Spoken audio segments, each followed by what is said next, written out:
Okay, I'm back. And I'm gonna go for a little bit of a walk and find somewhere to sit. So, yes, very strong message coming through this morning about all the fires and everything, right? And I wasn't gonna talk about this, but here we go, let's sit here. But it's been too strong for me to not talk about it, especially with the animals coming through, and then especially with the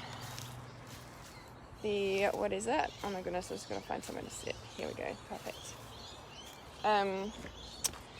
With the thing that I've been asked to do about predicting world natural disasters, it kind of would seem silly that I don't talk about things like this, right? So let me get this tripod set up because I wanted to come outside this beautiful natural habitat. Hey Marina. All right, so there's a big strong message coming through around the grief and the grief-stricken everything, and especially the grief that people are feeling, because there's a lot of people, and in the purpose of this live stream is why I wanted to do the animals separately, because I felt like the animals needed to be spoken to separately, and a strong message coming through about that. All right, so let me, almost got this tripod sorted. Okay, welcome. Hello. My name is Hannah, for those of you who don't know me, welcome. And I'm intuitive healer and life purpose mentor.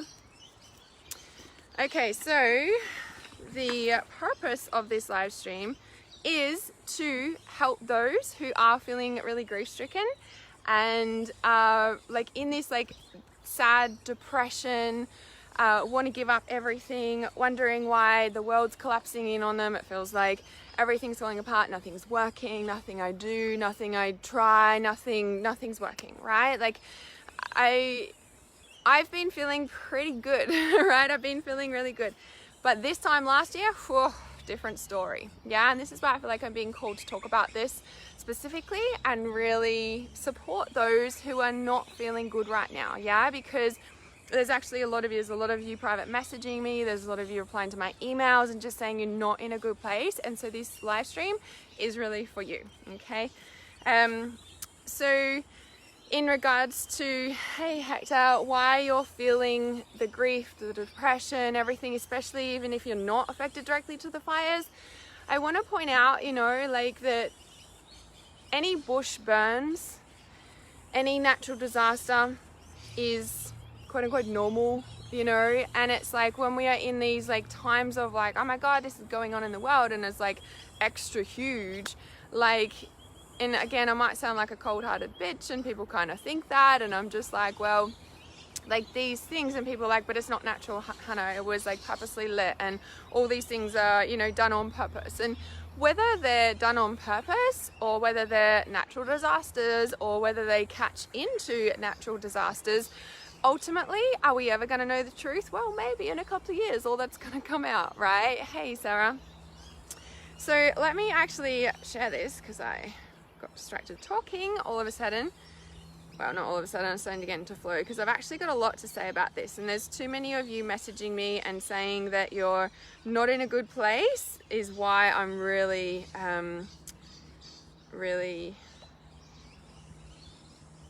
sharing this, and a really strong message. This is for you to know that you're not alone, and what you're feeling is very normal, yeah, right now, and everything that you're going through, because there's a big, alongside, everything going on the planet, there's a massive awakening happening, and that's only going to increase.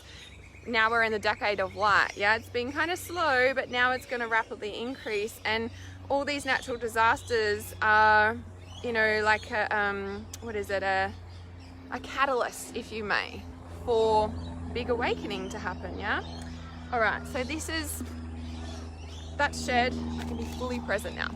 So what is the exact message that wants to come through? Is that if you're going through a really hard time, it's not nice, it's not easy, but the big part about it is that the grief that is trapped in your heart is being triggered by, you know, the fires or any other natural disaster that's going on in the earth. Like, if you get captivated and locked into a particular natural disaster that happens now or at any time, it's triggering this grief underneath in your heart.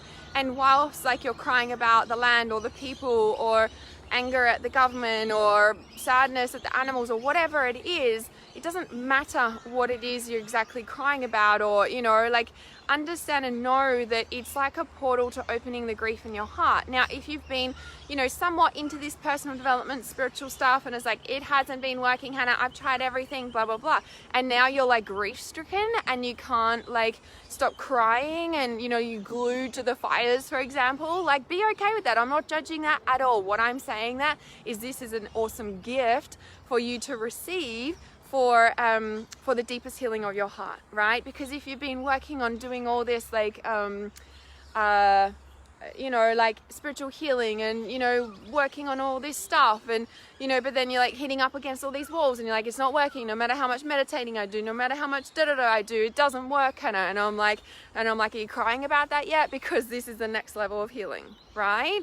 Usually, you know, we go along and then we hit these walls of grief and we think it's not okay to cry because, you know, oh, we've got to keep a high vibration and, well, crying's not a high vibration and I was told that you're not allowed to do that and blah, blah, blah. And I'm like, you need to cry, right? Especially if it's wanting to come out of you. Don't suppress that, right? It's so important to let that come out. Okay, so Marina says, actually just leaving to go to our holiday, which is going down that way, but still 3 hours away from it. Very mixed emotions about our trip. Yeah, okay.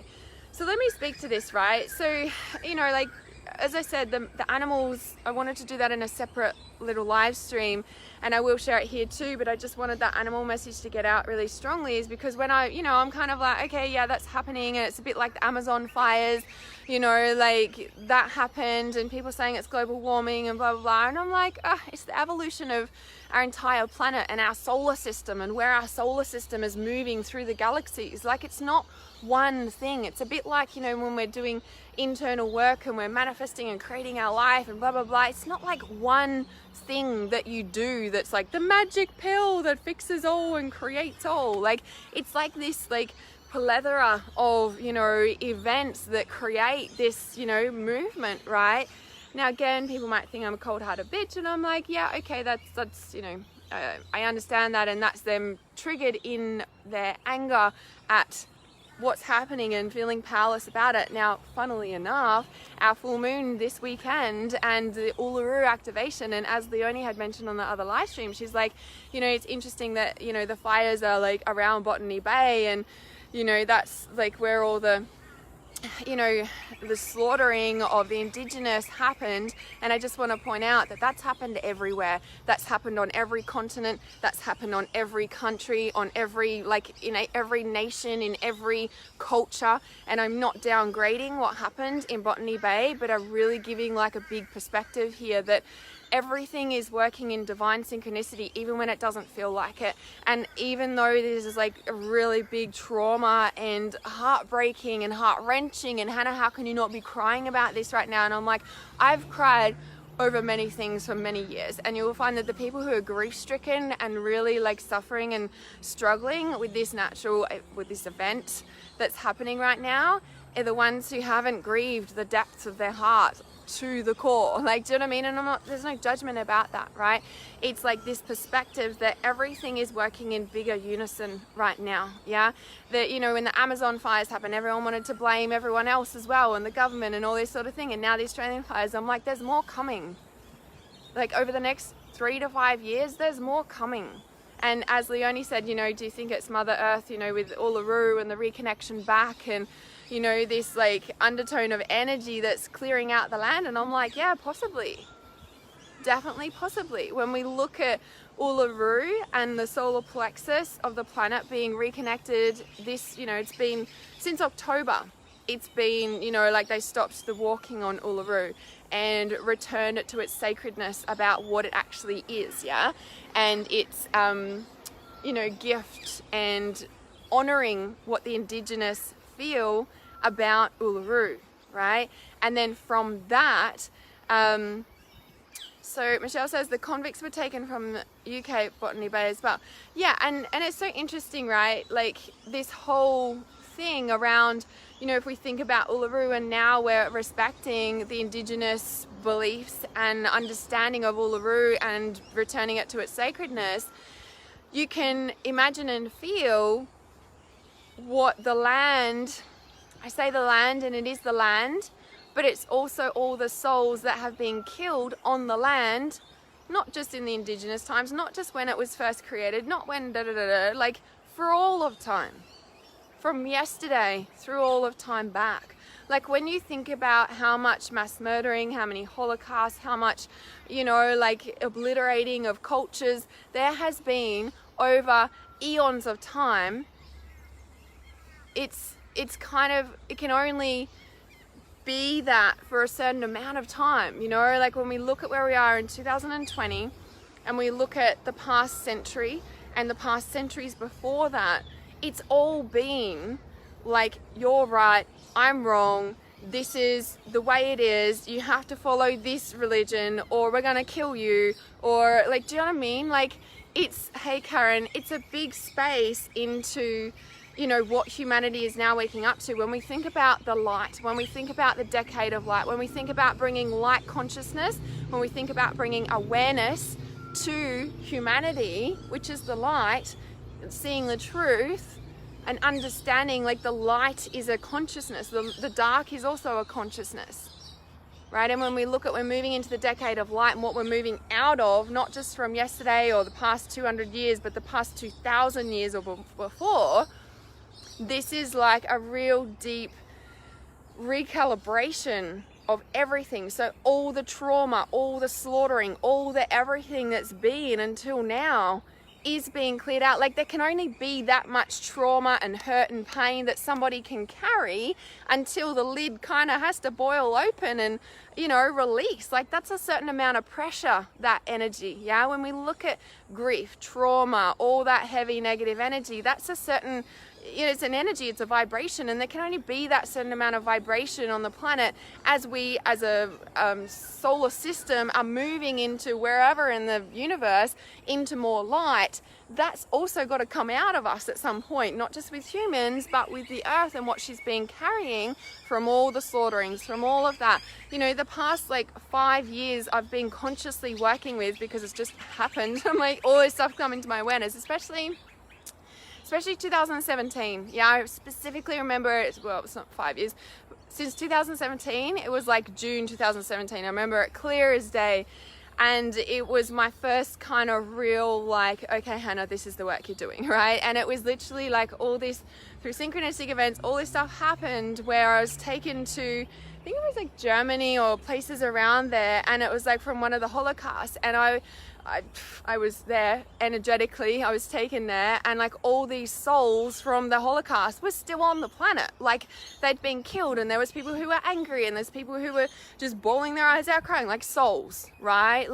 They're stuck here, right? And all I did was open the light portal and let them move, right? And some didn't want to go, some wanted revenge, and and these souls that are stuck on the planet, they overtake other people, and and this is where I talk about be grounded in your body, because if you're not, who is, right? And so when we really look at how many souls have been slaughtered over all of these times, yeah, I feel like we're at a tipping point where that is being cleared off our planet. Now, whether that happens through incredible mind-blowing natural disasters, well, we really have no control over that, but we also have control over is the way we are thinking and contributing to our planet in this, clean out phase. It's a bit like how I always talk about a child crying or yourself crying, yeah? And even, yourself crying or a friend, okay? And, the epitome of aware parenting, of conscious parenting, is allowing your child to have the full range and the full scale of emotions that, that goes through, that we feel, right? So from sadness to tantrums to anger to tears, right? Most people in society will tell a child to stop crying or I'll give you something to cry about. Shh, it's not okay to cry. It's okay, stop crying, look at the birdie. Oh, would you like these keys? Yeah, distractions of feelings. Now, there's a certain point that comes to right? Where we can't hold it down anymore, and you know, like we'll have behavioral problems, or we'll sink into depression because there's a lot of energy trying to hold that like sadness down and anger. Like we get depressed because we're pressing it down, right? And so when we look at that on a collective level, we can only hold that in for so long, yeah, before it busts open. And if it takes natural disasters to do this, and you know, and the first thing that came to mind when these fires were happening down in Australia, like down in South Australia, I'm like, yeah, they're pretty fucking huge, like they are massive, like it's mind-blowing how big it is. But then I was like, but didn't that happen on like Ash Wednesday, or you know, like there's been other big fires, and I googled it, and there's like been like massive fires through Australia like over the century. Like this, it's what happens, right? And it's not downgrading and how bad it is or anything like that, but it's also like these are the cycles of life. And whenever there is something bad happening, there's always a remedy for something good happening. The sun always rises after the darkest of nights. Now, the part about what we do have control over is our thoughts. And the biggest support that you can give to our planet, to people who are being deeply affected by it, and to yourself, the biggest control you have about fixing the situation is how you are perceiving this situation. And if you are grief-stricken, if you are in a hard place, like get support. You're not supposed to do this on your own. We're supposed to live in tribes, right? Just so happens we're like tribes, community, suburbs, but it's like we're all separate, right? So we're not meant to do this alone. So the first thing is get support. But if you're not 100% feeling it, and you're like, then you start feeling guilty because you're like, oh, should I be feeling bad about this? Like, why am I not crying about it? And it's kind of like you need to remember that in past times, you probably have bawled your eyes out crying. I remember when the floods were here in Queensland a couple of years ago, several years ago now, and I got caught up in it. Oh my God, I got caught up in the fear, and I was actually thinking about this yesterday. I was like, oh, I remember being in that state, and I remember being in that place.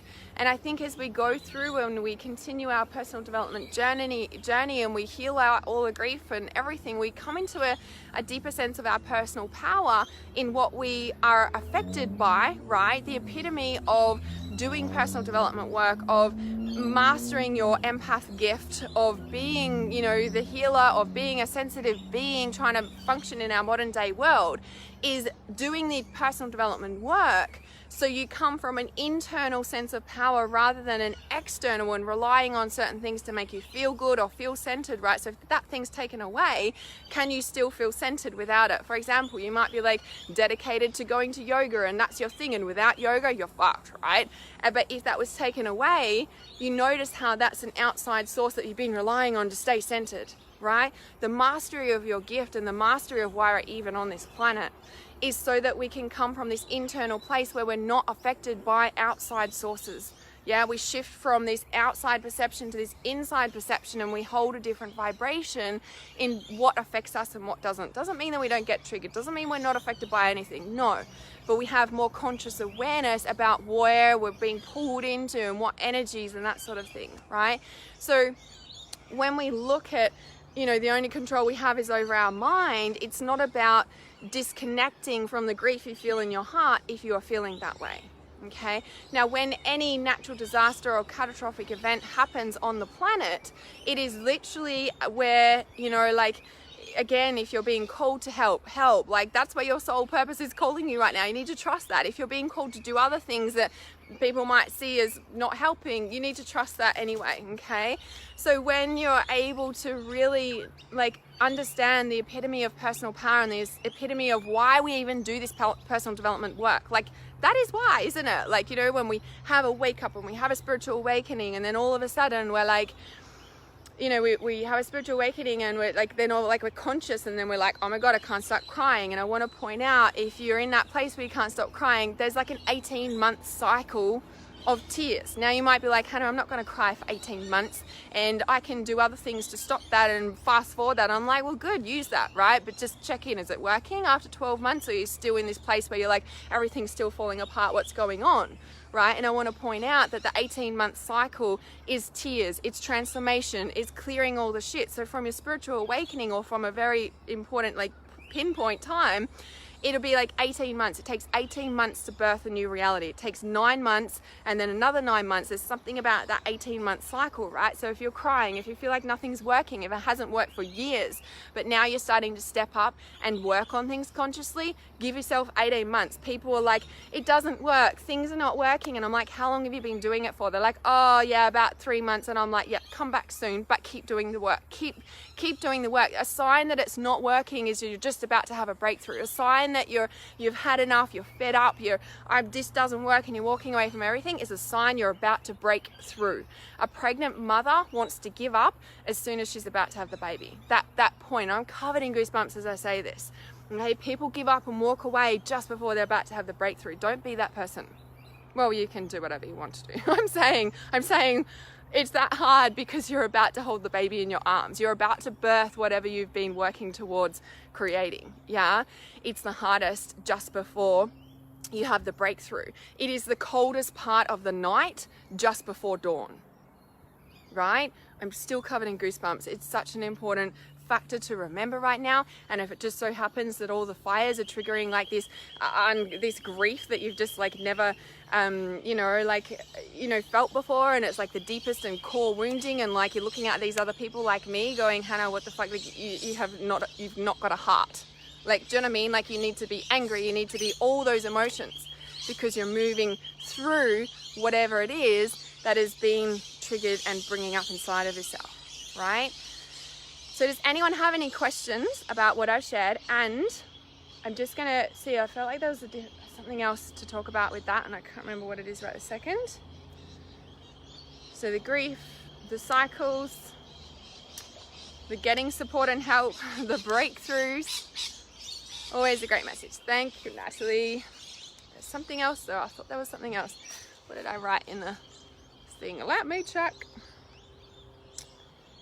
Okay, everyone's questioning why. Yes, anger, frustration, the powerlessness, right? So the powerlessness, is the big part of where the anger is, right? And fire and anger shows you what's important to you, right? People, animals, land, whatever it is, like something to stop these massive natural disasters in the first place, right? The deep respect to humanity and the consciousness that people need to bloody wake up to, right? Or whatever it is that's beaming out of you. Like, how can people not have a heart? It's kind of like, well, how can you create a system in the world that creates people to connect back to their heart? Like, that is your soul purpose calling. Like, if you're so angry and fired up and is burning a fire in your soul, like, listen, because your soul is speaking to you and showing you a direct path to your life purpose. It might not be the event specifically, but the values and what's making you angry about people not being conscious of is a deep part of what you're here to create in the world, to bring more consciousness so people can come back to their heart. Well, I imagine it's something along those lines, right? Because if everyone was living from their heart, the world wouldn't be like it is, would it? Okay, so Hector says, now that you point this, okay, cool. The comments are letting me work for some reason. Okay, now that you point this, as a healer is able to hold space for another person in pain and suffering. Yes. The situation with Gaia feels like we are holding space for her transformation. Yes, loving this. Of course, the emotions are there, but it's like allowing her to go on it. Yes, exactly, right? So that whole thing where I was sharing grief from the death of loved ones too. Yes, exactly. Death of the animals, death of loved ones, death of anything, right? Like, any grief is so important. As I always say, like, the most powerful thing you can do is understand the grief cycle and allow yourself to work through it. Because when you know how to work through the grief cycle, you also know when other people are in the grief cycle, you know where they're at, and it's not like analyzing them like, well, I know where you're at and blah, blah, blah. It's just that you have a deeper understanding, compassionate heart for where they're at and are able to hold them in that space, right? So, in that whole sense around, like stopping people from crying, or, like, here, look at the keys, or look at the birdie, like, you know what I mean? It's kind of like really honoring where they're at, but also honoring whether you're being called to help there or somewhere else. Yeah. And so, you know, this is the like epitome thing, because if we've still got guilt running, or if we've still got don't want people to feel pain running, we'll be like caught up in it, and we'll be like exhausted and depleted and like, oh my God, this is like the worst thing in the world, when we are actually needing to focus our energy on our purpose for a longer term sense, right? There's people helping right now. Like, it's awesome. Like, you know, great. They should be in a way, right? And it's like, you know, trusting where you're being called to help or not. There's so many energetic spaces underneath that go on that people are not aware of, right? All right. So is there something else I want to share? Oh, so the crying, the distractions. Oh yeah. So the Uluru connection, right? And the powerlessness. Like, it's so interesting that, you know, I guess any natural disaster ultimately would render us powerless. Right? Floods, you know, fires, like, we're pretty powerless to Mother Nature ultimately, right? And when we look at how she is reclaiming her power with the reconnection of Uluru this weekend, which we are deeply tuning into in our full moon ceremony this weekend, which the link is in the comments, and you can scroll on my page to see it. It's also on my website, realityawareness.com. So, you know, like, this is a powerful full moon, like, based on reconnecting our power. Like, the power center of our earth is literally being reconnected. That's a change in energy for humanity. It's a definite shift in energy when you think of Uluru and how big it is and how big Australia is, right? And how big Uluru is. It's freaking massive. And what if that is the solar plexus of our earth, and for how long it's been shut down, disrespected, walked all over, told it's not important. Like, when you look at solar plexus, they're all solar plexus traits, right?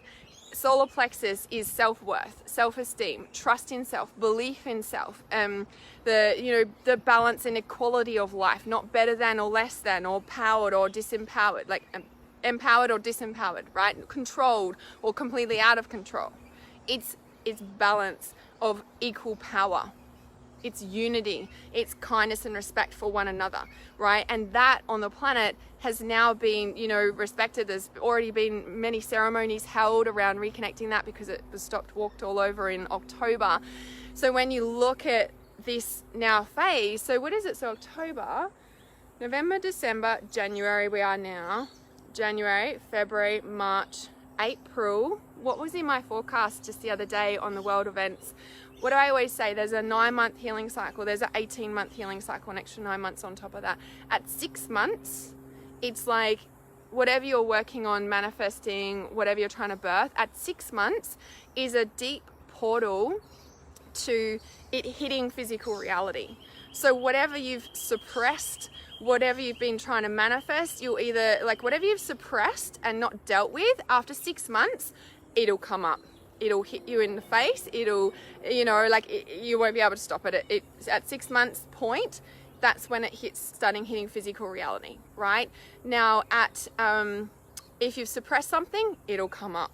If you've been working on manifesting something, it'll start tapping into the physical manifestation, right? It'll start to have tangible things of it.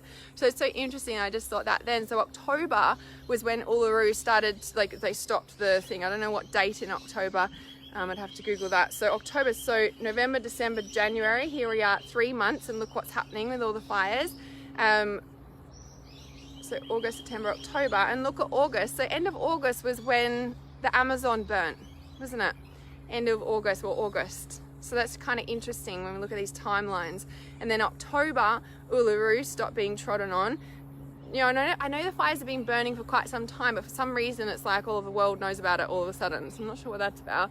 You know, and then January, so then we've got February, March, April. So another 3 months. There's that 6 month point from when Uluru started to be recognized for who she is. She, he, I'm not sure what they perceive her to be, him, her to be, right?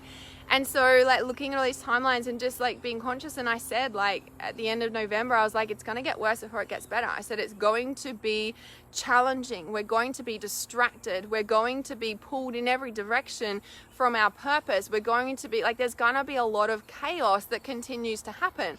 Now, as you know, a hurricane comes and changes the whole dynamics of a place, you know, it's kind of what's happening right now. And we can either be caught up in the hurricane, or we can stay in the center of the hurricane and be in the calm of the storm.